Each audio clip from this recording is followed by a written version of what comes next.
got this late model Mustang in here. As you can see, we put a quarter on this car. And what I've done, we've fit everything. We did the quarter work. I jammed it, painted the jams, the door jamb, put the door back on, put the trunk back on. And now we're gonna paint the outside, blend into this door. We got some repair on the fender. We got a blend. So kind of a series of blends going on here. So now I'm gonna go in and wipe down this car. I always start with a water-based cleaner. We use the Exalta 210. The main reason that I like to use this first is it will take the microparticles of dust out of your scratches, whereas the SX320, being a wax and grease remover, isn't meant to clean particulates so much as a water-based cleaner. So you want to get it physically clean with the water-based cleaner, and then I go to the SX320 or 330, and we do a wax and grease remover clean, a chemical clean, I'll say. Also like to use these Centara wipes here. I've tried a lot of different wipes, and these ones for sure leave the least amount of lint behind.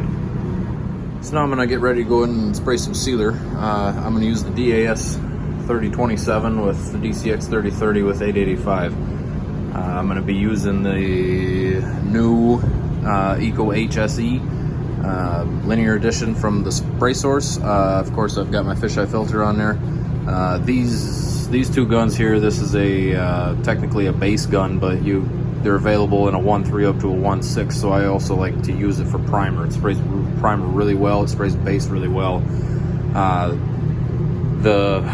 This Pro HSE is more of a clear gun. This is a 1.2 tip in here, so it breaks the clear up a little bit, but it's a high transfer efficiency gun, so you got to be moving a little bit. It doesn't spray so much like an Iwata or a DeVilbiss. It kind of lays it on, but it does a pretty good job of breaking it up evenly. So while we're on the subject of sealer, blending your sealer is a big controversial topic. This decklet, I'm just blending into this decklet. I don't need to seal it.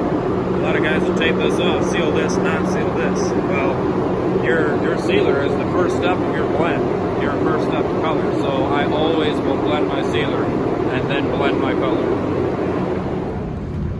So for the next stage of my blending process, I've got sealer on. I'm gonna go in, I'm gonna tack any overspray of sealer off, and then I'm gonna put a coat of DBC 500 over everything that is not sealed. What this is gonna do is basically just fill in any sand scratches. It's gonna help, it's called a wet bed. It's gonna help the metallics blend out. It's gonna help the metallics lay out better, give you a softer blend, basically just easier. This is a great product. You may see it also if you're spraying candies. This is probably gonna be the carrier for your candy or high pearls or mid coats. It's probably either going to be DBC 500 or DMD 649. Some of the tri-coats call for that as far as factory tri-coats, pearls and such, but most candies are going to be carried in DBC 500.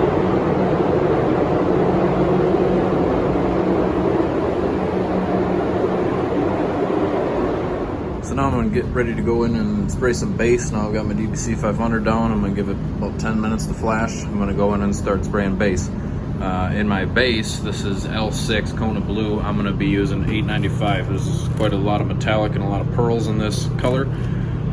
Using a slow reducer is just going to allow that product to stay wet longer. It's going to let the metallics lay out better. It's going to help with modeling. It's going to help with striping. It's going to help with all of those things. With color thing is, if I've got a color in my PPF cup that has a lot of high metallics or pearls in it, if I put it up there like that, all those metallics and pearls that are floating around, they're going to settle right about here in your gun, and then you're going to go to shake it up and they're going to be down in that gun where you can't really get them back out. So always upside down when you're storing your gun between coats and whatnot, because all the metallics are going to settle to what will be the top of your gun, your top of your cup, and you'll be able to shake it up and it won't affect your color. So now that we've got base on, or we think we do, we're gonna shut the lights off, go in there with the sun gun, and look it over with the lights off. And what that's gonna do is, instead of light coming in from every direction, we're gonna have light focused on one area. So it's gonna show you modeling, it's gonna show you striping, it's gonna show you coverage a lot better than with the lights on, especially on a high metallic or a high pearl color.